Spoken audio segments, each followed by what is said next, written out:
Salut et bienvenue dans cette nouvelle vidéo. Aujourd'hui, on va parler d'objets, les différents objets que tu peux positionner sur tes graphiques, des choses qui sont plutôt utiles, notamment si tu fais de l'analyse technique. Généralement, on a tendance par exemple à placer des trendlines, donc c'est ce qu'on va voir dans cette vidéo. N'hésite pas à t'abonner à la chaîne YouTube en cliquant sur le bouton s'abonner et puis potentiellement tu peux cliquer sur la petite clochette qu'il y a juste à côté pour recevoir les notifications, ou autrement juste en dessous de cette vidéo, tu vas retrouver un lien pour recevoir directement tous ces conseils par mail de façon à surtout ne rien louper. Donc ce qu'on va faire dans cette vidéo, c'est qu'on va commencer par ouvrir un nouveau graphique. Donc là, je vais faire un petit clic droit, une fenêtre graphique. Je vais en profiter pour la mettre en plein écran pour qu'on y voit un peu plus clair. Ce que je vais faire, c'est que je vais en même temps en profiter pour mettre le cours comme ça, de façon à ce qu'on ait plus de place.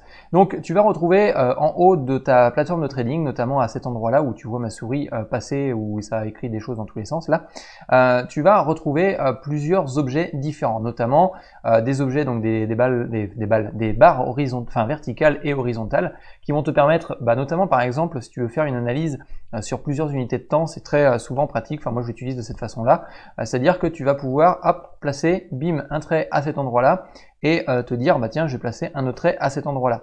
Et quand tu vas réduire dans ton unité de temps, d'accord, donc là c'est mon analyse que je suis en train de faire, je vais aller dans les périodes, je vais passer de 1 heure à 30 minutes, ça me permet, donc je vais couper cette partie-là, voilà, ça me permet de voir exactement ce qui s'est passé sur cette période-là, mais dans une unité de temps inférieure à ce que j'avais juste avant.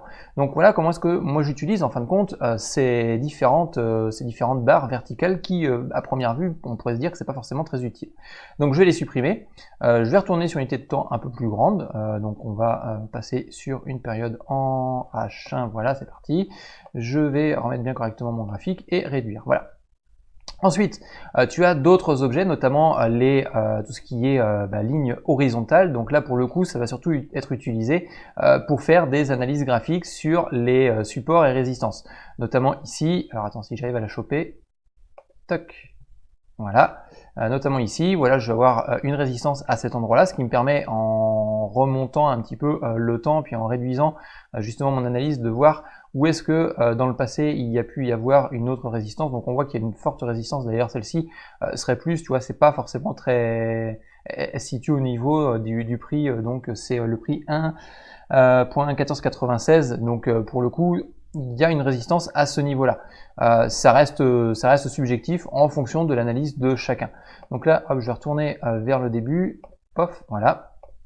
Donc on peut positionner ces lignes donc horizontales, d'accord, de façon à définir des résistances, mais ça peut être aussi des supports. C'est-à-dire que ici, je pourrais très bien imaginer être sur un support, je double-clique sur la ligne, je dis pas même pas, clic droit, liste des objets, et puis ici tu vas pouvoir retrouver toutes les propriétés des différents objets. Donc là, si je clique sur propriétés, j'ai la possibilité d'en changer la couleur pour dire tiens, on est sur un support, je vais le mettre en vert. Bon, c'est pas très visible ce que je suis en train de faire là. Pof, encore toujours pas visible, donc on va mettre du blanc. C'est vrai qu'un graphique noir c'est pas très utile. Moi j'utilise un graphique, quand je faisais du trading et de l'analyse technique, j'utilisais plus un graphique gris plutôt que noir. D'ailleurs, si tu suis la plateforme, si tu suis RoboTrading depuis le début, notamment tu as dû pouvoir voir différents templates que j'avais mis en place. Donc là par exemple, je suis sur une ligne blanche, ça va très bien. Donc là j'ai mon support, ici je vais retrouver ma résistance. Donc là, à partir de là, j'ai pu utiliser les lignes horizontales. Donc je vais supprimer cette partie-là parce que j'en ai pas forcément besoin, j'en ai plus besoin pour la suite, et notamment je peux aussi insérer des lignes de tendance. Donc les lignes de tendance, pour le coup, c'est tu vas choisir un point et puis tu vas aller chercher la tendance globale de ton marché en plaçant cette ligne-là. Donc là, je viens de mettre en place une trendline qui est quelque chose que tu peux utiliser peut-être dans ton analyse technique. Notamment, par exemple, on pourrait utiliser un petit peu comme le support, c'est-à-dire que tu veux avoir, bon là c'est pas tout à fait un support, mais c'est pas grave, tu vas voir les différents points de ton graphique, tu peux très bien utiliser ce type de ligne et puis en découler différents patterns que l'on peut connaître sur le marché. Donc je vais pas parler de patterns dans cette vidéo, mais je pense que si tu as quelques notions en analyse technique, tu dois reconnaître certaines choses. Donc là, je supprime ces différentes lignes et puis on va voir d'autres petits objets. Donc un objet, donc il y a celui-ci, je vais pas en parler, le canal, comment dire, je sais plus comment il s'appelle, le canal, c'est marqué en haut en fait, le canal équidistant. Je vais pas forcément en parler parce que voilà, je suis pas forcément plus expert que ça, mais bon, tu vois que tu peux créer simplement avec deux lignes de tendance un canal bien particulier. Ce qui est intéressant, c'est le retracement des Fibonacci, c'est-à-dire que tu vas pouvoir sur cette base-là, par exemple, imaginons que on prenne ce point-là et ce point-là. Donc je vais le mettre un peu plus loin, voilà. Tu vas pouvoir retrouver les différents niveaux de Fibonacci sur ton graphique et voir les différents niveaux où tu vas pouvoir avoir des rebonds potentiels sur les marchés et notamment en fonction de ton analyse technique.